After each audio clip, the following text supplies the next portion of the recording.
بسم الله الرحمن الرحيم.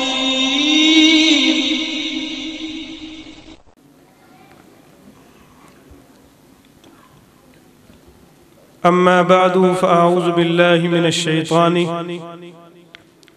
فإنه عدو للإنسان. بسم الله الرحمن الرحيم.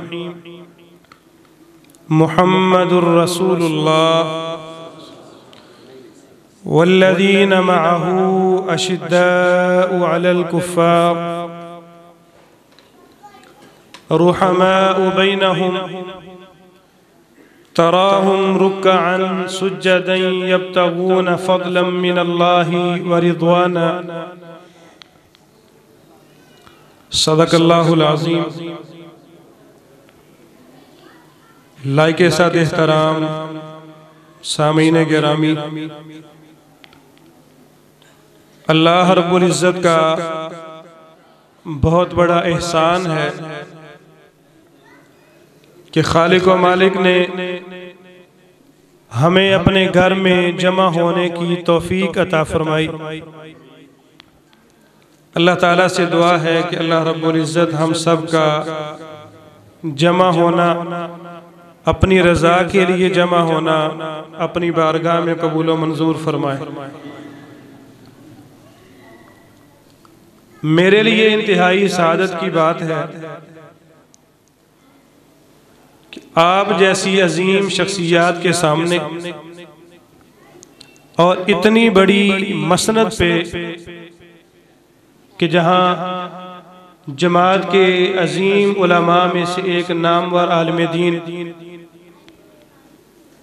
فضیلت الشیخ عطاء الرحمن رحمہ اللہ، انہوں نے اپنی زندگی وقف کیے رکھی اور دین کے اس پودے کو آبیاری کرتے رہے. اللہ رب العزت بزرگوں کی محنتیں اپنی بارگاہ میں قبول فرما کے ان کو ذریعہ نجات بنائے.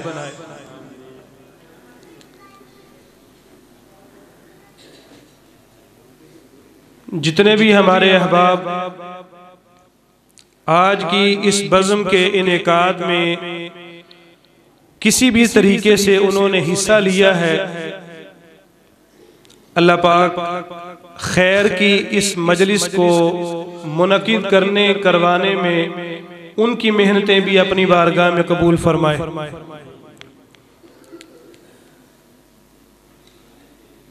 اس سے قبل کہ میں اپنا سبق جو ہے وہ آپ احباب کے سامنے رکھوں، بس اتنی سی گزارش ہے کہ تھوڑا سا ذرا سمٹ کے سامنے تشریف لے آئیں تو آپ کی زیارت جو ہے وہ بآسانی ہو جائے گی.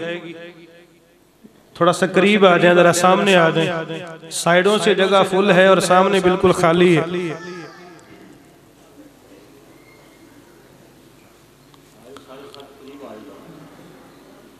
انتہائی مختصر سی چند گزارشات میں نے آپ کے سامنے کرنی ہے.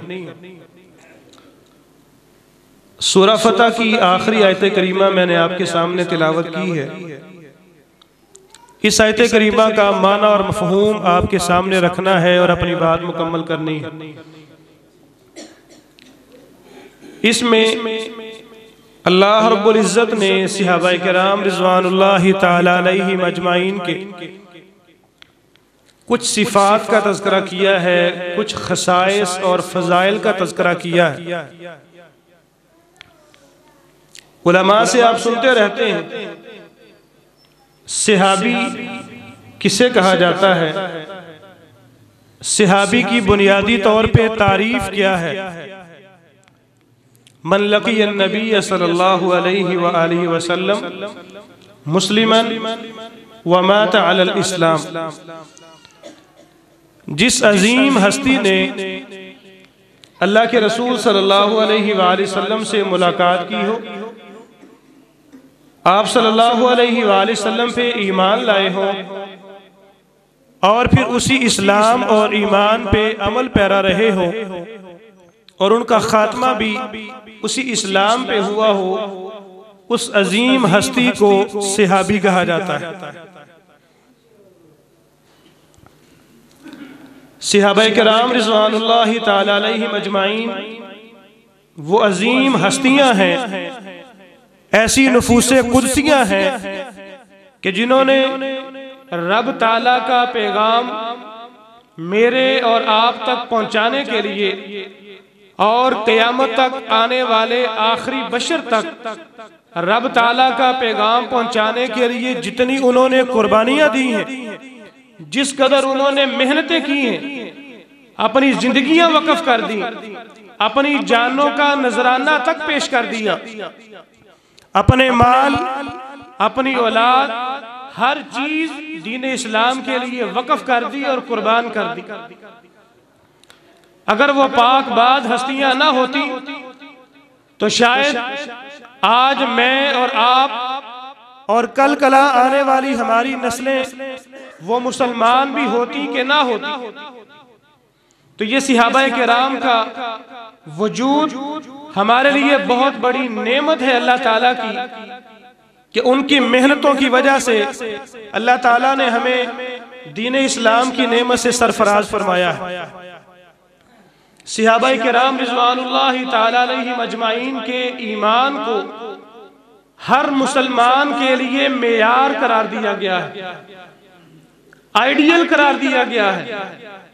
اگر کوئی شخص یہ چاہتا ہے کہ میں ہدایت پا جاؤں، کوئی شخص یہ چاہتا ہے کہ میں جنت کی راہوں پہ چل نکلوں، اس شخص کے لیے جو آئیڈیل ہے نبی علیہ السلام کے بعد وہ صحابہ کرام رضوان اللہ تعالی علیہم اجمعین کا ایمان ہے۔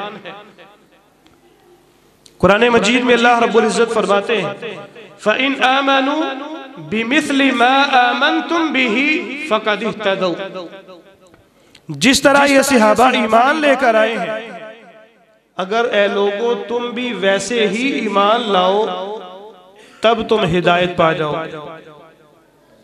وَإِن تَوَلَّوْا فَإِنَّمَا هُمْ فِي شِقَاقٍ، اگر کسی شخص نے صحابہ کے ایمان کو خیر بات کہہ دیا، صحابہ کے مشن اور راستے کو ترک کر دیا، وہ شخص دنیا اور آخرت کے اندر شقاوت اور بدبختی کا شکار ہو جائے۔ آپ کا ایک چھوٹا بھائی ہونے کے ناطے سے گزارش ہے کہ جو بھائی کم از کم مسجد کے حال میں تشریف فرما ہے وہ تو تھوڑی دیر برداشت کر لیں، باقی جو بھائی باہر ہیں ان سے بھی گزارش ہے کہ وہ اندر ہی تشریف لے آئیں۔ جس طرح صحابہ کرام کا ایمان ہمارے لیے معیار قرار دیا گیا ہے، ٹھیک اسی طرح صحابہ کرام کا منہج، صحابہ کرام کا راستہ، صحابہ کرام کا جو مشن تھا وہ بھی ہمارے لیے مشعل راہ بنا دیا گیا ہے۔ قرآن مجید میں اللہ رب العزت فرماتے ہیں وَمَن يُشَاقِقِ الرَّسُولِ مِن بَعْدِ مَا تَبَيَّنَ لَهُ الْهُدَى وَيَتَّبِعْ غَيْرَ سَبِيلِ الْمُؤْمِنِينَ نُوَلِّهِ مَا تَوَلَّى وَنُصْلِهِ جَهَنَّمَ، جس شخص نے رسول اللہ صلی اللہ علیہ وآلہ وسلم کی آمد کے بعد آپ کے احکامات اور فرامین گرامی کو سننے کے بعد اس سے پہلو تہی اختیار کی، نبی رحمت صلی اللہ علیہ وآلہ وسلم کے مشن کو پس پشت ڈال دیا، وَيَتَّبِعْ غَيْرَ سَبِيلِ الْمُؤْمِنِينَ، ایسے راستے کی اتباع کرتا رہا جو مومنوں کا راستہ نہ تھا، ایسی پگڈنڈیوں پہ چلتا رہا جو صحابہ کرام کا راستہ نہ تھا، ایسے راستے کا انتخاب کیا جو جنت میں نہ لے کے جانے والا تھا، جنت کے علاوہ دوسری راہوں پہ گامزن رہا، نُوَلِّهِ مَا تَوَلَّى، یہ جدھر جدھر پھرتا جائے گا ہم اس شخص کو ادھر ادھر ہی پھیرتے جائیں گے، وَنُصْلِهِ جَهَنَّمْ، بالآخر اس آدمی کو ہم جہنم رسید کر دیں۔ صحابہ کا ایمان ہمارے لیے معیار ہے، صحابہ کا منہج، مشن اور راستہ ہمارے لیے معیار ہے۔ صحابہ کرام وہ نفوس قدسیہ ہیں جنہیں اللہ رب العزت نے دنیا کے اندر ہی اپنی رضا اور خوشنودی کے سرٹیفکیٹ جاری کر دی ہے۔ فرمایا کہ وَالسَّابِقُونَ مِنَ الْمُهَاجِرِينَ وَالْأَنصَارِ، وہ پاک باز ہستیاں جو ایمان میں سبقت لے گئے، چاہے وہ مہاجر ہیں چاہے انصار ہیں، والذین اتبعوہم بإحسان، اور وہ تمام صحابہ کرام جنہوں نے، صحابہ ہوں یا غیر صحابہ ہوں، جنہوں نے ان تمام صحابہ کرام کے مشن کو تھام لیا اور نیکی کے معاملے میں ان کی اتباع کرنے لگ گئے، رضی اللہ عنہم ورضوا عنہ، اللہ تعالیٰ نے اپنی رضا اور خوشنودی کے پروانے جاری کر دیے، وَأَعَدَّ لَهُمْ جَنَّاتٍ تَجْرِي تَحْتَهَا الْأَنْهَارُ خَالِدِينَ فِيهَا أَبَدًا۔ اللہ تعالیٰ نے صرف اپنی خوشنودی کے سرٹیفکیٹ جاری نہیں کیے بلکہ جنت کی خوشخبریاں سنا دی کہ اللہ تعالیٰ ایسی جنتوں میں ان کو داخل فرما دیں گے کہ جن جنتوں کے نیچے سے اللہ تعالیٰ نے نہریں جاری فرما دی اور ہمیشہ ہمیشہ ان جنتوں میں رہیں گے۔ چوتھی سعادت اور فضیلت کی بات صحابہ کرام کے بارے میں یہ ہے کہ اللہ تعالیٰ نے دنیا کے اندر بھی اور آخرت کے اندر میدان حشر کی ہر طرح کی رسوائی سے صحابہ کرام کو محفوظ کر لیا ہے، ذلت اور رسوائی سے ان کو بچا لیا ہے۔ قرآن مجید میں اللہ تعالیٰ فرماتے ہیں یوم لا یخزی اللہ النبی والذین آمنوا معہ، قیامت کے دن اللہ رب العزت اپنے انبیاء کو رسوا نہیں کریں گے اور ان تمام لوگوں کو بھی اللہ تعالیٰ رسوا نہیں کریں گے جو اپنے اپنے وقت کے نبی پر ایمان لے کر آئے۔ تو عزیزان گرامی، جناب عبداللہ ابن عمر رضی اللہ تعالیٰ عنہ بیان کیا کرتے تھے ان اللہ تبارک و تعالی نظر فی قلوب العباد، اللہ تعالیٰ نے اپنے تمام بندوں کے دلوں کی طرف نظر دوڑائی، اپنے تمام بندوں کے دلوں کو دیکھا اور تمام دلوں میں سے بہترین دل نبی کریم محمد رسول اللہ صلی اللہ علیہ وآلہ وسلم کا دل پایا۔ سب سے خوبصورت دل ایمان کے لیے، نبوت کا محور اور مرکز بنانے کے لیے سب سے بہترین دل جو دیکھا گیا وہ میرے اور آپ کے آقا مرشد محمد کریم صلی اللہ علیہ وآلہ وسلم کا دل تھا۔ اللہ تعالیٰ نے آپ کو اپنے دین کی سربلندی کے لیے، اپنے دین کی نبوت اور رسالت کو سونپنے کے لیے انتخاب فرما لیا۔ ثم نظر فی قلوب العباد بعد قلب محمد صلی اللہ علیہ وآلہ وسلم، اس کے بعد پھر اللہ تعالیٰ نے اپنے تمام بندوں کے دلوں میں نظر دوڑائی۔ پہلی دفعہ نظر دوڑائی تو کس کے دل کا انتخاب کیا؟ چاول آگا۔ پہلی دفعہ نظر دوڑائی تو سب سے بہترین دل کس کا پایا؟ محمد کریم صلی اللہ علیہ وآلہ وسلم کا۔ دوسری دفعہ پھر نظر دوڑائی، نبی صلی اللہ علیہ وآلہ وسلم کے بعد، دیگر انبیاء کے بعد سب سے خوبصورت دل اللہ تعالیٰ نے صحابہ کرام رضوان اللہ تعالیٰ علیہ مجمعین کے دلوں کو پایا۔ اختارہم اللہ لصحبت نبی ولإقامت دینی، اللہ تعالیٰ نے ان تمام صحابہ کے دلوں کا انتخاب فرما لیا، ان کو چن لیا، کس کے لیے؟ اپنے نبی کا ساتھی صحابی بننے کے لیے اللہ تعالیٰ نے ان کے دلوں کا انتخاب فرما لیا۔ صحابی ہونا کوئی معمولی بات نہیں ہے، بڑے اعزاز اور شرف کی بات ہے، اور یہ وہ لوگ ہیں جو صرف اپنے آپ ایمان لا کے صحابی کے مقام پہ فائز نہیں ہو گئے، بلکہ اللہ تعالیٰ نے ان کے دلوں کا خود انتخاب کیا ہے کہ یہ ایسی پاک باز ہستیاں ہیں جو میرے نبی کے صحابی بننے کے لائق ہیں، جو نہ جلوت میں دیکھیں گے، نہ خلوت میں، نہ حالت جنگ میں، نہ حالت خوف میں، حالت امن میں ہو، حالت سفر میں ہے یا حالت حضر میں، نبی علیہ السلام کی ابرو کا اشارہ ہو تو اپنی جانوں کا نذرانہ تک پیش کر دیں۔ ایسے پاک باز دل اللہ تعالیٰ نے منتخب فرمائے اپنے نبی کے صحابی بننے کے لیے اور اپنے دین کا نفاذ کے لیے، دین کو آگے لوگوں تک پہنچانے کے لیے۔ اور آپ علماء سے سنتے رہتے ہیں کہ پھر صحابہ کرام نے کیسے عظیم کارہائے نمایاں سر انجام دیے. اپنی جان کا نذرانہ پیش کرنا پڑا تو دریغ نہیں کیا، اپنے بچوں کی قربانی دینا پڑی تو دریغ نہیں کیا، اپنے مالوں کا نذرانہ لٹانا پڑا تو اس سے بھی دریغ نہیں کیا. ہر چیز نبی رحمت صلی اللہ علیہ وآلہ وسلم پہ نچھاور کر دی اور زبان حال سے پکار اٹھے. گلستان میں جا کے ہر گل کو دیکھا، نہ تیری سی رنگت نہ تیری سی بو ہے، نکل جائے جہاں تیرے قدموں کے نیچے، یہی دل کی حسرت یہی آرزو ہے. تو عزیزان گرامی، وہ پاک باز ہستیاں ہیں. امام عبداللہ بن مبارک رحمہ اللہ سے کسی نے سوال کیا کہ امیر معاویہ رضی اللہ تعالیٰ عنہ کا مقام زیادہ ہے یا عمر بن عبدالعزیز رحمہ اللہ کا مقام زیادہ ہے؟ ایک طرف امیر معاویہ صحابی ہیں رضی اللہ تعالی عنہ، دوسری طرف عمر بن عبدالعزیز تابعی ہیں. صحابہ کے بعد تابعین کا دور ہے. اس بات میں کوئی شک نہیں ہے کہ عمر حضرت امیر معاویہ رضی اللہ تعالیٰ عنہ کے دور خلافت میں کچھ ناخوشگوار واقعات ضرور جنم لیے.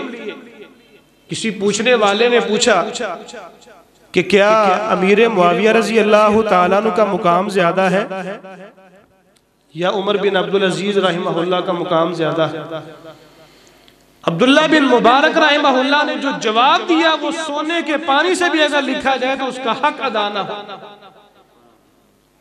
اتنی شاندار بات کی. فرمانے لگے کہ تم ایک صحابی کا موازنہ کرتے ہو غیر صحابی کے ساتھ. اللہ کی قسم، امیر معاویہ رضی اللہ تعالی عنہ نے جو ایک لمحہ نبی علیہ السلام کی رفاقت میں اور آپ کی صحبت اور معیت میں گزارا ہے، عمر بن عبدالعزیز رحمہ اللہ 1000 عمر بن عبدالعزیز بھی آ جائیں تو اس ایک لمحے کا مقابلہ نہیں کر سکتے. تم تو ایک لمحے کی بات کرتے ہو. امیر معاویہ رضی اللہ تعالیٰ عنہ نے جس گھوڑے پہ سوار ہو کے اللہ کے رسول صلی اللہ علیہ وآلہ وسلم کی معیت میں میدان جہاد میں جہاد کا علم بلند کیا، کفر و شرک کے مار کے سر کیے اور اللہ کے دین کے نفاذ کے لیے جدوجہد کی، اس میدان جہاد میں جو مٹی اور گرد اڑ کر امیر معاویہ رضی اللہ تعالیٰ عنہ کے گھوڑے کی ناک میں گئی ہے، 1000 عمر بن عبدالعزیز بھی آ جائے تو امیر معاویہ رضی اللہ تعالیٰ عنہ کے ناک کے گھوڑے کی ناک میں جو گرد گئی ہے اس گرد کا مقابلہ نہیں کر سکتے. اتنا عظیم مقام ہے صحابہ کرام کا. اور کتنے بدبخت اور لعین وہ لوگ ہیں جو ایسی نفوس قدسیہ کے بارے میں زبان تان کو دراز کرتے ہیں. قرآن مجید میں اللہ تعالیٰ نے ان کی صفات کا ذکر کیا. میں اپنی اصل بات کی طرف آتا ہوں. محمد الرسول اللہ، محمد کریم صلی اللہ علیہ وآلہ وسلم اللہ تعالیٰ کے رسول ہیں. خود اللہ نہیں ہے، خود الہ نہیں ہے، رب تعالیٰ کے بھیجے گئے رسول ہیں، پیغامبر ہیں، ساجد ہیں، مسجود نہیں ہیں، عابد ہیں، معبود نہیں ہیں، محکوم ہیں، حاکم نہیں ہیں، مخلوق ہیں، خالق نہیں ہیں. سب سے پہلا حکم یہ ہے کہ ہمیں نبی علیہ السلام کی رسالت کو تسلیم کرنا، آپ پر ایمان لے کے آنا، آپ کو رب تعالیٰ کا رسول اور بشر اور بندہ ماننا. نبی علیہ السلام نے فرمایا تھا کہ لا تطرونی کما اطرت النصارى ابن مریم، مجھے میری ذات سے اتنا نہ بڑھا چڑھا دینا جتنا عیسائیوں نے عیسیٰ علیہ السلام کی شان میں غلو کیا اور ان کو رب تعالیٰ کا بیٹا بنا دیا. یا بعد عیسائیوں نے تو رب کا ہی رتبہ دے دیا. فرمایا کہ میں اللہ تعالیٰ کا بندہ ہوں اور اس کا رسول ہوں، میری وہی مقام اور مرتبہ رہنے دینا جو اللہ تعالیٰ نے رکھا ہے. اور کہیں فرمایا کہ لعن اللہ الیہود والنصارى اتخذوا قبور انبیائہم مساجدا. اللہ تعالیٰ لعنت فرمائے یہودیوں پہ، عیسائیوں پہ جنہوں نے اپنے انبیاء کی قبروں کو سجدہ گاہ بنا لیا. آگے صحابہ کی صفات، صحابہ کے خصائص اور فضائل کا تذکرہ ہے۔ والذین معہ، پہلی صحابہ کی صفت یہ ہے کہ انہوں نے نبی علیہ السلام کی رفاقت اختیار کی ہے، نبی علیہ السلام کا ساتھ دیا ہے، نبی رحمت صلی اللہ علیہ وآلہ وسلم کی معیت میں رہے ہیں، خوشی ہے تب بھی، غمی ہے تب بھی۔ کئی تو ایسے پاک باز صحابہ بھی ہیں، ابھی ایک دن ہوا ہے شادی ہوئی ہے، نبی محترم رسول معظم محمد کریم صلی اللہ علیہ وآلہ وسلم کی طرف سے آرڈر آتا ہے میدان جہاد کے لیے جانا ہے، ذرا خیال نہیں کیا کہ گھر میں میری نئی نویلی دلہن بیٹھی ہے، ابھی تو اس کے ہاتھوں کی مہندی بھی ختم نہیں ہوئی، اور میں اپنی جان کا نذرانہ دین اسلام کے لیے قربان کرنے کے لیے نکل جاؤں۔ غسیل الملائکہ صحابی کا نام سنا ہے، اتنی جلدی میں نکل گئے کہ غسل جنابت بھی نہیں کر سکے، رب تعالیٰ کے حکم پہ لبیک کہتے ہوئے میدان جہاد میں کارہائے نمایاں سر انجام دیتے ہوئے اپنی جان رب تعالیٰ کے دربار میں قربان کر دی۔ بیوی بتلاتی ہے کہ اللہ کے رسول صلی اللہ علیہ وآلہ وسلم ابھی تو ان پہ غسل بھی فرض تھا، فرمایا کہ میں اپنی آنکھوں سے دیکھ رہا ہوں کہ آسمان سے نورانی فرشتے آئے ہیں جو اس کو اٹھا کے لے گئے ہیں، اور فرشتے اس صحابی کو غسل دے رہے ہیں۔ یہ شرف ملا، یہ اعزاز ملا، سبب کیا تھا؟ نبی رحمت صلی اللہ علیہ وآلہ وسلم کی صحبت اختیار کی۔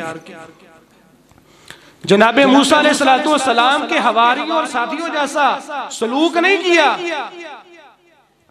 جب موسیٰ علیہ السلام کو اللہ تعالیٰ کی طرف سے آرڈر ملا، اپنی قوم کو حکم دیا، ادخلوا الارض المقدسة التي كتب الله لكم ولا ترتدوا على ادباركم فتنقلبوا خاسرين۔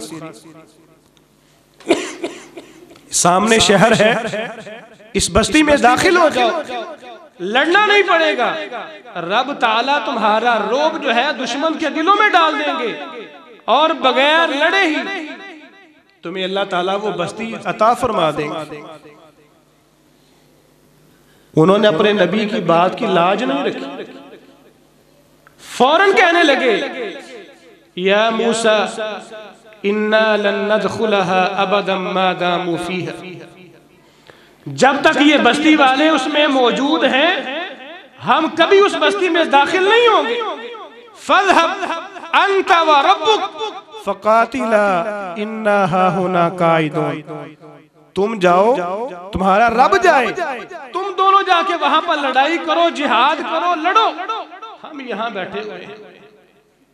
صحابہ کرام نے کہا تھا اللہ کے رسول صلی اللہ علیہ وآلہ وسلم آپ اشارہ فرمائیں تو ہم پہاڑوں کی بلندیوں سے چھلانگیں لگا دیں، سمندروں کے سینوں میں اتر جائیں، ہم آپ کے ساتھ وہ جواب نہیں دیں گے جو موسیٰ علیہ السلام کو ان کے ساتھیوں نے دیا تھا کہ آپ جاؤ اور آپ کا رب جا کے جہاد کرے، ہم یہاں بیٹھے۔ یہ صحابہ کی صفت ہے، اور کئی ایسے صحابہ ہیں فصل پک چکی ہے، سال بھر کی محنت ہے، دن رات جا کے اس باغ کی آبیاری کی ہے، اب پھل کاشت کرنے کا ٹائم آیا ہے، اللہ کی طرف سے جہاد کا حکم ہو گیا، پیشانی پہ شکنیں نہیں ڈالی، دل میں ملال نہیں آیا کہ یار یہ کیا معاملہ ہے، سارا سال ہم آبیاری کرتے رہے، اب ہم نے آئندہ سال کے لیے مال حاصل کرنا ہے۔ یہ عجیب نبی ہے کہ ہمیں جہاد کے لیے لے کے جاتا ہے۔ نبی علیہ السلام کے حکم پہ لبیک کہتے ہوئے نکل۔ دوسری صفت آگے قرآن نے بیان کی ہے، اشداء علی الکفار رحماء بینہم، ان کی شان یہ ہے کہ کافروں کے مقابلے میں بڑے سخت طبیعت پائے جاتے ہیں، لیکن آپس میں بڑے نرم دل پائے جاتے ہیں۔ کیوں نہ نرمی ان کے اندر ہوتی؟ اس کائنات میں انبیاء کے بعد سب سے زیادہ بلند مقام جس صحابی کو حاصل ہے سیدنا ابو بکر صدیق رضی اللہ تعالیٰ عنہ، بوڑھے صحابی ہیں، بزرگ ہو چکے ہیں اور انتہائی رقیق القلب ہے، نرم طبیعت کے مالک ہیں. جنگ بدر ہو چکی، اب حالت امن ہے. گھر میں بیٹھے ہوئے بیٹا عبد الرحمن بن ابی بکر رضی اللہ تعالی عنہ ابا جان سے کہتے ہیں کہ والد گرامی، یہ جو چند دن پہلے ابھی جنگ بدر گزری ہے، لڑائی کے دوران مارکا لڑتے ہوئے آپ 3 دفعہ میری تلوار کی زد میں آئے ہیں، 3 دفعہ میری تلوار کے نیچے آئے ہیں، اور ہر بار میں یہی سوچ کے درگزر کرتا رہا، بوڑھا آدمی میرا باپ ہے، اپنے باپ پہ تلوار نہیں اٹھا سکتا. ابو بکر صدیق رضی اللہ تعالیٰ عنہ کا جذبہ ایمانی دیکھیے، سب سے زیادہ نرم دل ہیں، لیکن جہاں اسلام کا حکم آ جائے، اسلامی شعائر کی حدود اللہ کے نفاذ کا معاملہ آ جائے اور حدود اللہ کو پامال کرنے والوں کا معاملہ آ جائے، تو جواب دینے لگے کہ بیٹے تو نے تو باپ سمجھ کے مجھے 3 دفعہ درگزر کیا، رب کعبہ کی قسم اگر تو میری تلوار کے نیچے 1 مرتبہ بھی آ جاتا، میں قطعاً یہ برداشت نہ کرتا، یہ گوارا نہ کرتا کہ یہ میرا بیٹا عبد الرحمن ہے، بلکہ میں یہ خیال کرتا کہ یہ کافروں کی طرح، دیگر مشرکوں کی طرح محمد کریم کا دشمن ہے اور اسلام کے خلاف لڑنے کے لیے میدان جہاد میں آیا ہے، میں تیری گردن کو تن سے جدا کر دیتا. یہ جذبہ ایمانی ہے. قرآن نے کہا ہے اشداء علی الکفار، کافروں کے مقابلے میں بڑے سخت طبیعت. معیار جو ہے وہ خون کے رشتے نہیں ہیں، معیار اسلام ہے، دین معیار ہے. ایک اور صحابی ہیں جناب عبداللہ ابن ابی ابن سلول کے بیٹے، غزوہ بنی مستلق سے واپسی ہو رہی ہے، راستے میں ابی منافق جو ہے، عبداللہ بن ابی منافق بات کرتا ہے، لَإِن رَجَعْنَا إِلَى الْمَدِينَةِ لَيُخْرِجَنَّ الْأَعَزُّ مِنْهَا الْأَذَلَّ. آج اگر ہم زندہ و جاوید مدینہ واپس پہنچ گئے تو مدینہ میں جا کے ہم وہاں پہ معاذ اللہ ثم معاذ اللہ محمد کریم صلی اللہ علیہ وآلہ وسلم اور ان کے صحابہ جو ذلیل لوگ ہیں ان کو مدینے سے نکال دیں گے.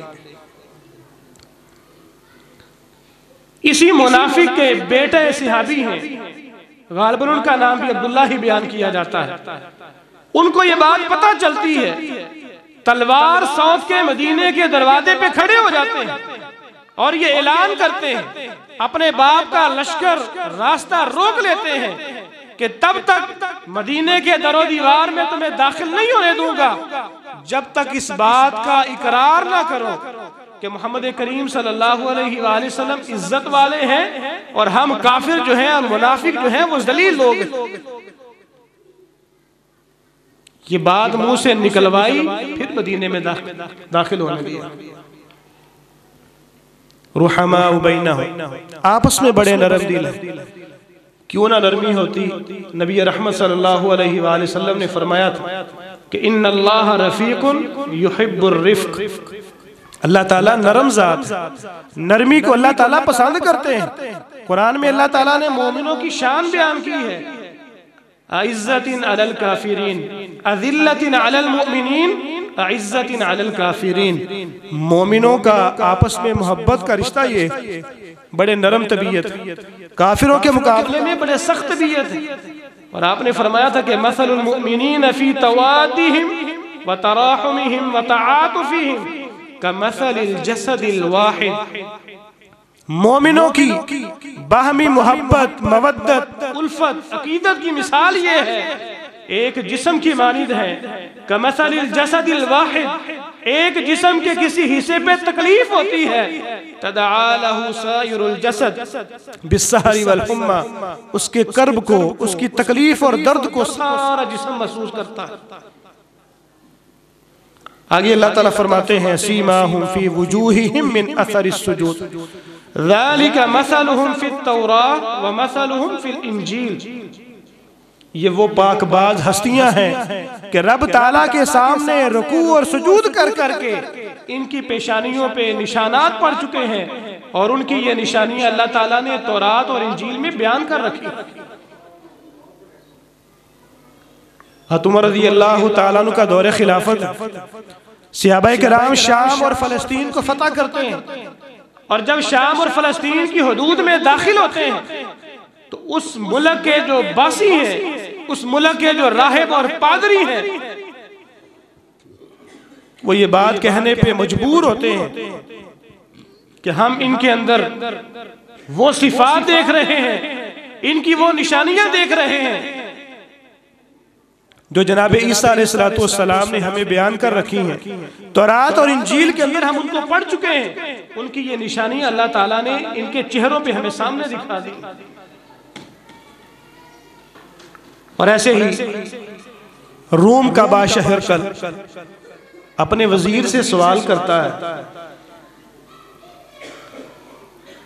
فوجوں کی تعداد ہماری زیادہ ہے، اسلحے میں ہم زیادہ ہیں، عیش و عشرت کے ہم دل زیادہ ہیں، اور قوت مالی ہو، اسلحے کی ہو، انفرادی ہو، ہر اعتبار سے ہمیں ان پہ فوقیت حاصل ہے، لیکن آخر ماجرا کیا ہے کہ جب بھی میدان جنگ سجتا ہے، گمسان کا رن پڑتا ہے، ہماری فوجیں، ہماری سپاہ تعداد میں زیادہ ہونے کے باوجود، اسلحے سے لیس ہونے کے باوجود مسلمانوں کے سامنے جم کے لڑتی نہیں ہیں، ان کا جم کے مقابلہ نہیں کر پاتی، حالانکہ یہ تعداد میں بہت تھوڑے ہیں، سبھی کے پاس اسلحہ بھی نہیں ہے۔